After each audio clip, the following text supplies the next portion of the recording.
നമസ്കാരം. റഷ്യൻ എണ്ണ വാങ്ങുന്നതിൽ ഇന്ത്യൻ സർക്കാരിന്റെ ഉറച്ച നിലപാട് രാജ്യത്തിന് ഗുണകരമായി മാറിയിരിക്കുകയാണ്. ഇന്ത്യയുടെ ഇറക്കുമതി ബില്ലിൽ $8 ബില്യൺ ലാഭിക്കാൻ കഴിയുന്നത് ചെറിയ കാര്യമല്ല. പാശ്ചാത്യ സമ്മർദ്ദങ്ങൾ അവഗണിച്ച് റഷ്യയിൽ നിന്ന് വില കുറഞ്ഞ എണ്ണ വാങ്ങുന്നത് തുടരാനുള്ള ഇന്ത്യയുടെ തന്ത്രം 2022-23 സാമ്പത്തിക വർഷത്തിന്റെ ആദ്യ 11 മാസങ്ങളിൽ രാജ്യത്തിന്റെ എണ്ണ ഇറക്കുമതി ബില്ലിൽ ഏകദേശം $7.9 ബില്യൺ ലാഭിക്കുകയും രാജ്യത്തെ സഹായിക്കുകയും ചെയ്തു. റഷ്യക്കെതിരായ പാശ്ചാത്യ ഉപരോധങ്ങൾക്കിടയിലും റഷ്യയുമായുള്ള ബന്ധം നിലനിർത്തുന്നതിൽ പ്രധാനമന്ത്രി നരേന്ദ്രമോദിയുടെ നേതൃത്വത്തിലുള്ള സർക്കാർ ഉറച്ചു നിന്നിരുന്നു. ട്രേഡ് ട്രാക്കിംഗ് ഏജൻസികളായ കെപ്ലറും അതുപോലെ LSEGയും സമാഹരിച്ച ഡാറ്റ പ്രകാരം ഈ വർഷം ഏപ്രിലിൽ ഇന്ത്യ ഇറാഖിൽ നിന്നും സൗദി അറേബ്യയിൽ നിന്നും കൂടുതൽ റഷ്യൻ എണ്ണ ഇറക്കുമതി ചെയ്തു. എന്നാൽ ഒരു മാസം മുമ്പ് ചെയ്തതിനേക്കാൾ കുറവാണ്. ഏപ്രിലിൽ ഇറക്കുമതി 13 മുതൽ 17% വർദ്ധിച്ചതായി കണക്കുകൾ വ്യക്തമാക്കുന്നുണ്ട്. ഏപ്രിലിൽ ഇന്ത്യയുടെ ഏറ്റവും വലിയ എണ്ണ വിതരണക്കാരായി റഷ്യ തുടരുന്നുണ്ട്. ഇറാഖും സൗദി അറേബ്യയും തൊട്ടു പിന്നാലെ ഉണ്ട് എന്നതാണ് ഡേറ്റ കാണിക്കുന്നത്. ഇറാഖിൽ നിന്നുള്ള എണ്ണ ഇറക്കുമതിയിൽ 20 മുതൽ 23% കുറവുണ്ടായതായി കണക്കുകൾ വ്യക്തമാക്കുന്നുണ്ട്. ലോകത്ത് ക്രൂഡ് ഓയിൽ ഇറക്കുമതി ചെയ്ത മൂന്നാമത്തെ വലിയ രാജ്യമായതിനാൽ റഷ്യൻ എണ്ണയുടെ ഈ വലിയ വാങ്ങലുകൾ ലോക വിപണിയിൽ വില കൂടുതൽ ന്യായമായ തലത്തിൽ നിലനിർത്താൻ സഹായിച്ചു.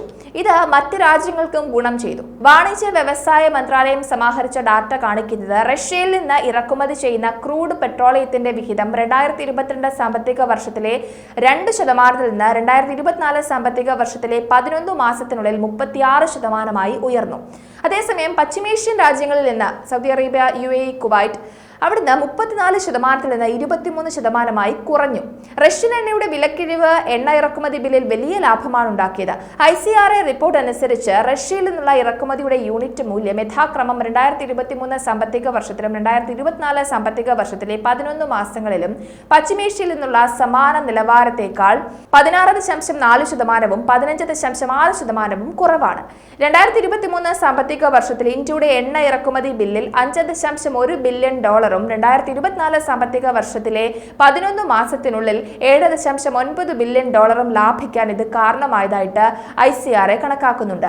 ICRAയുടെ കണക്കുകൂട്ടലുകൾ അനുസരിച്ച് സാമ്പത്തിക വർഷത്തിലെ ശരാശരി ക്രൂഡ് ഓയിൽ വിലയിൽ ബാരലിന് $10 വർദ്ധിക്കുന്നത് അറ്റ എണ്ണ ഇറക്കുമതി വർഷത്തിൽ ഏകദേശം 12 മുതൽ 13 ബില്യൺ വർദ്ധിപ്പിക്കുകയും അതുവഴി CAD GDPയുടെ 0.3% വർദ്ധിപ്പിക്കുകയും ചെയ്യുന്നുണ്ട്.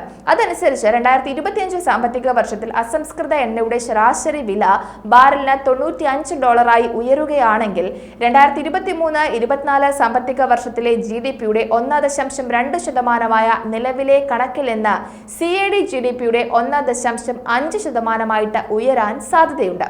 2022-23 ചൈനയ്ക്ക് ശേഷം ലോകത്തിലെ ഏറ്റവും വലിയ സസ്യ എണ്ണകളുടെ രണ്ടാമത്തെ ഉപഭോക്താവായിട്ട് ഇന്ത്യ മാറിയിരുന്നു.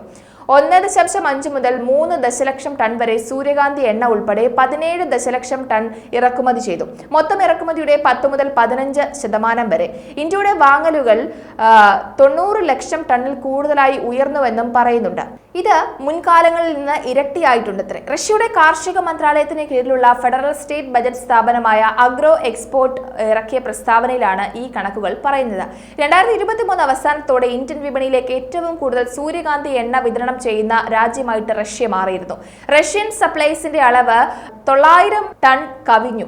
റഷ്യൻ സസ്യ എണ്ണ കയറ്റുമതിയുടെ ഇടത്തരം സാധ്യതകളെ രൂപപ്പെടുത്തുന്ന നിരവധി ഘടകങ്ങൾ അഗ്രോ എക്സ്പോർട്ട് എടുത്തു കാണിക്കുകയും ചെയ്യുന്നുണ്ട്. അപ്പോൾ ഇന്ത്യ-റഷ്യ ബന്ധം കൂടുതൽ ദൃഢമായിക്കൊണ്ടിരിക്കുന്നു. അത് രാജ്യത്തിന് ഗുണകരമായിരിക്കുന്നു എന്നതാണ് ഇവിടെ എടുത്തു പറയേണ്ടത്.